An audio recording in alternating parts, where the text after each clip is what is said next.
Hahaha, apa kabar sahabat artikel MOBA? Kali ini, saya akan membacakan lanjutan alur cerita pemuda kaya. Tapi sebelum mendengarkan kisahnya, silakan cari posisi yang nyaman, jauhi keramaian, dan jangan lupa, pasang handsetnya. Dan inilah, lanjutan alur cerita CEO perusahaan, yang berpura-pura miskin. Episode 169. Di episode sebelumnya, Kenshin dan Cindy pun langsung terperangah kaget saat melihat wajah CEO perusahaan Orion. "Jadi kamu ini benaran CEO dari perusahaan Orion," ucap Kenshin yang seolah tertahan. Di sela itu terdengar, Pak Steve berkata, "Ya benar, Tuan Aditya adalah CEO dari perusahaan Orion," ucap Pak Steve menjawab pertanyaan Kenshin. Sementara Cindy, ia pun langsung berlari kecil memeluk Aditya. "Ya ampun, kakak masih enggak percaya, kalau kamu adalah CEO perusahaan Orion," ucap Cindy, lalu kembali berkata, "Apa mama tahu tentang hal ini?" "Iya kak, mama udah lama tahu, bahkan mama pernah nengokin aku di Amerika," sahut Aditya. "Jadi udah main rahasiaan nih sama kakak," ucap Cindy. Mendengar ucapan itu, Aditya pun tersenyum, lalu berkata, "Tadinya sih mau ngasih surprise, tapi gara-gara Bang Togar nih, jadi gagal deh rencanaku," ucap Aditya. Mendengar ucapan itu, Bang Togar pun berkata, "Jadi ini kakak kau ya Dit?" "Iya bang, ini Kak Cindy, dan itu Kenshin kakak iparku," ucap Aditya. Di sela itu terlihat, Kenshin datang menghampiri mereka, lalu berkata, Dit, ceritanya gimana sih, sampai kamu bisa jadi CEO di perusahaan Orion? Apa sebelumnya kamu memang kenal dengan Mr. Charles?" Mendengar ucapan itu, Aditya pun menceritakan awal pertemuannya dengan Mr. Charles. Yang dimana saat itu, Tuan Nicholas lah yang mempertemukan Aditya dengan Mr. Charles. "Oh begitu rupanya," ucap Kenshin. Di sela itu terlihat, Aditya melihat ke arah Pak Steve, yang gerak-geriknya tidak seperti biasa. "Pak Steve ada apa? Sepertinya Pak Steve sedang memikirkan sesuatu," ucap Aditya. Mendengar ucapan itu, Pak Steve pun berkata, "Oh bukan apa-apa tuan," sahut Pak Steve. "Ayolah ceritakan," ucap Aditya. Saat itu, Pak Steve melihat ke arah Cindy, Kenshin dan Bang Togar. Menyadari akan hal itu, Aditya pun berkata, "Tidak usah permasalahkan Bang Togar, Kenshin dan Kak Cindy, mereka bisa jaga rahasia kok," ucap Aditya. Mendengar ucapan itu, Pak Steve pun berkata, "Sebenarnya bukan apa-apa tuan, karena hal ini bukan urusan kita, jadi lebih baik dibiarkan saja," ucap Pak Steve. Mendengar ucapan itu, Bang Togar pun berkata, "Aduh repot kali kau ngomongnya. Cobalah kau to the point aja, biar kita-kita nih enggak pada bingung," ucap Bang Togar. "Iya benar yang dikatakan Bang Togar, coba Pak Steve cerita dan jelaskan pada kami, sebenarnya apa yang sedang Pak Steve pikirkan," ucap Aditya. Mendengar ucapan itu, Pak Steve pun menarik nafas dalam, lalu berkata, "Begini tuan, tadi saat berbicara dengan Pak Dika, tiba-tiba ada yang menelponnya. Saat itu, saya sempat mendengarkan pembicaraan mereka, ya sepertinya, mereka akan mencelakai seseorang. Menurut yang saya dengar, katanya karena orang itu selalu menunda untuk menandatangani surat pengalihan hak waris, atas semua kekayaan yang ia miliki. Kalau tidak salah, nama orang itu adalah Albert," ucap Pak Steve. Mendengar ucapan itu, sontak Cindy, Kenshin dan Aditya pun kaget. "Dit, jangan-jangan yang dimaksud itu, Albert papanya Jasmine," ucap Kenshin, lalu kembali berkata, "Dulu saya pernah dengar kabar, kalau Jasmine lari dari rumahnya, karena akan dijodohkan sama Dika. Dan saat itu, Pak Albert sempat mengancam Cindy, katanya sih, kalau Cindy berani keluar dari rumah itu, maka dia akan dicoret dari hak ahli waris, dan Dikalah yang akan mewarisi semua harta kekayaan dari Pak Albert. Ya katanya sih, karena Dika tuh selalu ada kalau dibutuhkan, dan tidak pernah membantah apa yang dikatakan oleh Pak Albert." Mendengar ucapan Kenshin, yang mengatakan, kalau Albert adalah ayah Jasmine, Pak Steve pun kembali berkata pada Aditya, "Maaf tuan, apa benar, orang yang bernama Albert itu adalah ayah dari Nona Jasmine?" Mendengar ucapan itu, Aditya hanya menganggukkan kepala. "Jadi bagaimana tuan, apa masalah ini kita sampaikan pada Nona Jasmine?" "Tidak perlu, jangan sampai dia tahu tentang masalah ini," ucap Aditya, lalu melanjutkan kembali perkataannya. "Apa Pak Steve tahu, kapan mereka akan melakukan hal itu?" "Sabtu malam, katanya tepat saat acara, tapi saya juga tidak tahu pasti acara apa," ucap Pak Steve. Mendengar ucapan itu, Kenshin dan Cindy pun berkata, secara bersamaan. Sabtu malam, kemungkinan besar, ucap kedua pasangan itu. Kemungkinan besar apa? Apakah Cindy dan Kenshin tahu acara apa, dan lokasinya di mana? Ucap Aditya. Mendengar ucapan itu, Cindy pun berkata, kemungkinan acara ulang tahun pernikahannya Papa dan Mama Dit. Acaranya diadakan Sabtu malam nanti, dan Pak Albert juga diundang dalam acara itu, ucap Cindy. Oh iya, hampir lupa aku, ucap Aditya. Di sela itu terdengar, Kenshin berkata, bagaimana Dit? Iya Dit, biarpun kamu punya kesan yang tidak mengenakan dengan Pak Albert, tapi dia itu calon mertuamu loh, lanjut Cindy. Iya, aku juga sedang memikirkan cara untuk menggagalkan rencana mereka, ucap Aditya.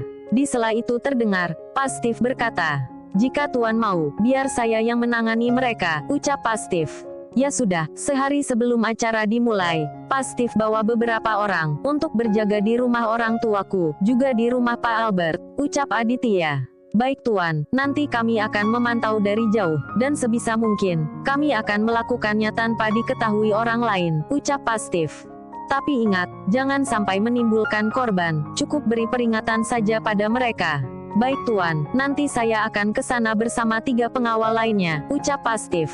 Hah, maksudnya, Anda perginya cuman berempat, ucap Kenshin. Ya benar Tuan, sahut Pak Steve. Dit, enggak salah tuh, mereka perginya cuman berempat doang, tanya Kenshin. Ya kalau Pak Steve sudah ngomong gitu, berarti benar, sahut Aditya. Di sela itu terdengar, Pak Steve berkata, tidak usah khawatir Tuan, karena sepertinya, orang-orang suruhan Tuan Firdaus, bukanlah orang berpengalaman, ucap Pak Steve. Mendengar ucapan itu, Aditya pun berkata, oh ya, tolong Pak Steve bawa ke sini orang suruhan Tuan Firdaus yang sudah Pak Steve tangkap. Karena ada yang ingin saya bicarakan dengan mereka, ucap Aditya. Oh baik Tuan, sahut Pak Steve, lalu melangkah meninggalkan tempat tersebut. Sementara Dika dan Lily, yang sedang dalam perjalanan pulang. Terdengar saat itu, handphone milik Lily berdering, tanda ada panggilan masuk, yang berasal dari Tuan Firdaus. Ya halo Pak, ucap Lily, setelah panggilan tersambung. Ya halo juga, ucap Tuan Firdaus, lalu kembali berkata, bagaimana, apa kamu dan Dika sudah menemui bos dari perusahaan Orion? Jangankan ketemu Pak, melewati gerbang saja kami tidak diperbolehkan, ucap Lily, lalu kembali melanjutkan perkataannya. Tadi pengawalnya bilang, jika Papa punya keperluan dengan bos dari perusahaan itu, harusnya Papa sendiri yang datang, bukannya malah menyuruh orang, ucap Lily. Oh begitu rupanya, ucap Tuan Firdaus, lalu kembali berkata, baiklah jika itu yang dia inginkan. Jadi Papa akan datang sendiri Pak, ucap Lily. Ya, karena saat ini Papa sangat butuh bantuan dari mereka, untuk menyingkirkan perkebunan winata organik dari desa itu. Jadi, Papa akan memanfaatkan momen ini, untuk mengadu domba kedua perusahaan itu, ucap Tuan Firdaus. Ah, kalau gitu bagus Pak, bila perlu, Papa beri pelajaran juga sama si bos sombong itu. Soalnya, tadi Lily tuh disuruh nunggunya panas-panasan Pak. Dan kalau Papa mau menemui bos sombong itu Lily ikut ya Pak, ucap Lily. Ya nanti Papa ajak, ucap Tuan Firdaus, lalu menutup panggilan tersebut.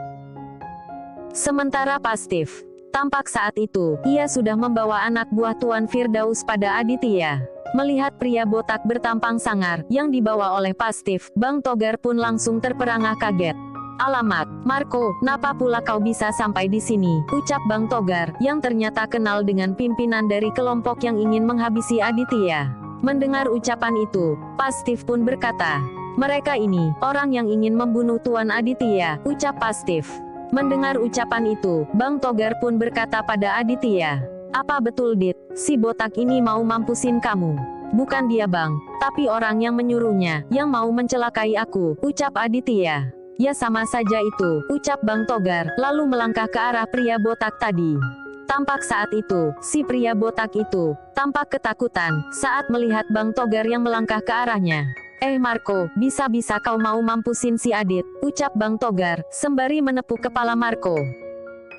Bukan akulah Bang, aku cuman disuruh juga, ucap Marco. Ah enggak kapok juga kau rupanya, udah berapa kali masuk bui, masih saja kau ulang, pakai mau bunuh si Adit pula, ucap Bang Togar, lalu kembali berkata.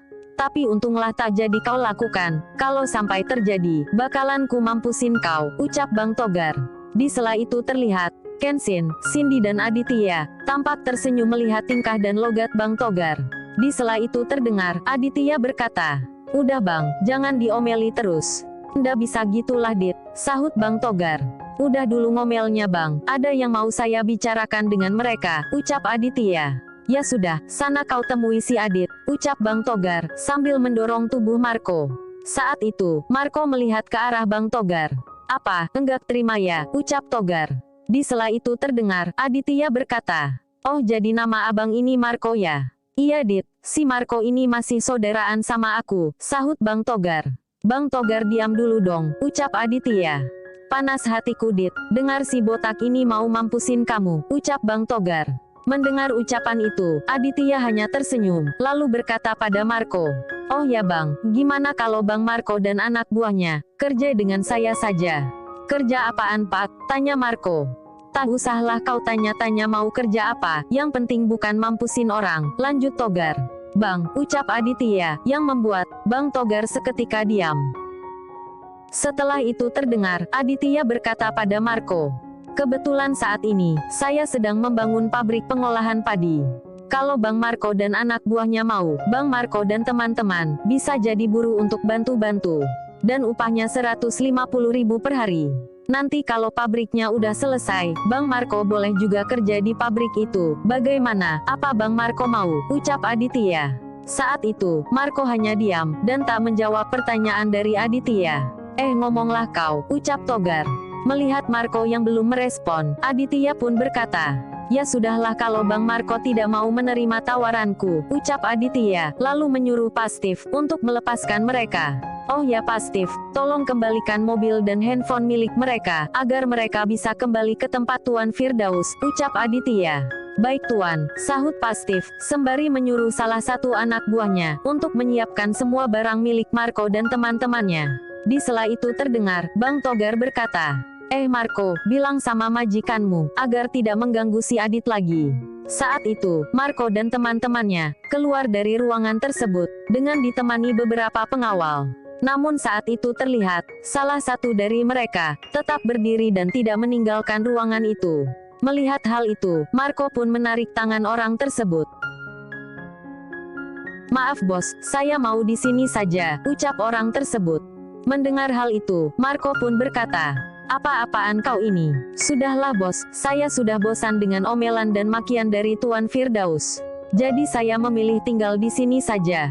Di sela itu terdengar Aditya berkata, "Mungkin kali ini kalian disuruh untuk membunuhku, tapi tidak menutup kemungkinan suatu hari nanti kalianlah yang akan dibunuh oleh tuan kalian," ucap Aditya. "Biarlah Dit, biar mampus aja tuh si Marco," ucap Togar. Mendengar hal itu, Marco pun diam dan bergumam, "Kalau aku balik dan menemui Tuan Firdaus, pasti aku kan ditampar dan diberi hukuman karena tak berhasil melakukan perintahnya. Apa lebih baik saya menerima tawaran dari dia saja," gumam Marco. Melihat Marco yang diam tak bicara, Togar pun berkata, Marco, udah sana pergi. Jangan gitulah kau Bang. Saya nih lagi mikir," ucap Marco, lalu berkata pada Aditya. "Ya sudah, ku terima tawaranmu," ucap Marco.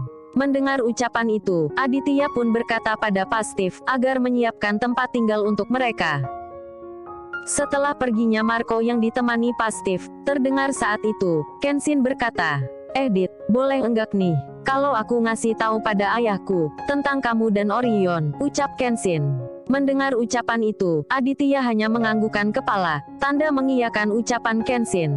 "Ya sudah, aku nelpon papa dulu, pasti papa bakalan kaget saat tahu tentang kamu," ucap Kenshin. Setelah itu terlihat, Kenshin pun bergegas melakukan panggilan pada ayahnya. "Halo Pak," ucap Kenshin, saat panggilan tersambung. "Ya halo juga nak," ucap Tuan Nakamoto, lalu kembali berkata, "Bagaimana, apa sudah kamu sampaikan pesan papa pada CEO perusahaan Orion?" "Waduh belum Pak, papa sampaikan sendiri saja ya, kebetulan saya sedang bersamanya," ucap Kenshin. "Ya sudah, kebetulan papa juga pengen berbagi pendapat dengannya," ucap Tuan Nakamoto. "Iya Pak, tapi papa jangan kaget ya," ucap Kenshin, yang ternyata saat itu melakukan panggilan video. Mendengar ucapan Kenshin, Tuan Nakamoto pun berkata, "Papa enggak bakalan kaget lah," ucap Tuan Nakamoto. Saat itu terlihat, Kenshin memberikan handphonenya pada Aditya. "Ini Dit, Papa mau ngomong," bisik Kenshin. Saat itu, Aditya pun mengambil handphone tersebut, lalu mengarahkan kamera handphone tersebut ke wajahnya. "Halo Om, bagaimana kabarnya?" ucap Aditya.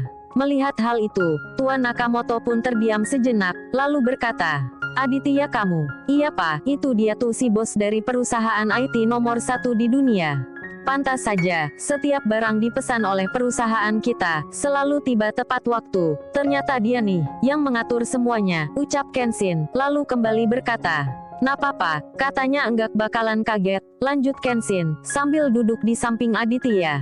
Saat itu, tanpa disadari oleh Tuan Nakamoto, air mata mulai keluar perlahan dari sudut mata beliau. "Winata, lihatlah, anak yang kamu usir dari rumah karena ingin memperjuangkan cita-citanya. Saya ingin lihat, bagaimana ekspresimu, ketika tahu, anak yang kamu bilang tidak berguna, malah bisa sampai di titik ini," gumam Tuan Nakamoto. Sementara Aditya, melihat air mata tersebut, ia pun berkata, "Om kok malah nangis?" Mendengar ucapan itu, Tuan Nakamoto pun tersenyum, lalu berkata, "Om ikut bahagia lihat kamu sudah semakin sukses," ucap Tuan Nakamoto, lalu kembali berkata, "Oh ya Dit, bagaimana dengan perkebunan milikmu? Apa kamu tidak kesulitan untuk menghandle semua bisnis milikmu?" "Alhamdulillah tidak Om, karena tiap-tiap bisnis milikku, selalu saya percayakan pengelolaannya pada orang yang bisa dipercaya," sahut Aditya. Di sela itu terdengar lagi, Tuan Nakamoto berkata, "Oh ya Dit, Sabtu malam nanti, Papa dan Mamamu akan mengadakan acara di rumah, apa kamu tidak datang untuk menemui mereka?" Mendengar ucapan itu, Aditya hanya menggelengkan kepala. "Jangan terlalu menyimpan dendam pada ayahmu," ucap Tuan Nakamoto, lalu kembali berkata, "Beberapa tahun ini, ayahmu selalu membicarakanmu. Dia sangat menyesal karena telah mengusirmu. Sebenarnya, ayahmu melakukan itu karena terlalu sayang sama kamu. Dia tidak ingin melihatmu susah," ucap Tuan Nakamoto. "Iya Om, saya juga tahu. Sebenarnya, Papa sayang sama aku, tapi kalau untuk menemuinya, saat ini saya belum siap," ucap Aditya. Di sela itu terdengar, Kenshin berkata, "Iya Dit, benar yang dikatakan ayahku, saking sayangnya, pernah ada orang yang menawar mobil Bugatti milikmu, di atas harga pembelian awal. Tapi mau tahu apa kata ayahmu? Om Winata bilang, jika dia kangen atau ingat sama kamu, dia selalu datang melihat mobil milikmu. Jadi kalau dia menjual mobil itu, sama saja dia menjualmu," ucap Kenshin. Mendengar ucapan itu, Aditya pun tersenyum, lalu bergumam, "Sebenarnya saya juga kangen dengan Papa," gumam Aditya. Saat itu, obrolan itu terus berlanjut hingga 1 jam lebih. Melihat baterai handphonenya yang udah low, Kenshin pun berkata, "Oh ya Pak, udah dulu ya, soalnya baterai handphoneku udah low." "Oh iya Nak," sahut Tuan Nakamoto, lalu menutup panggilan tersebut. Lalu, bagaimana kelanjutan kisahnya? Apa yang akan terjadi saat Tuan Firdaus datang menemui Aditya? Dan apa yang akan terjadi dengan ayah Jasmine? Semua akan kami rangkum dalam episode selanjutnya.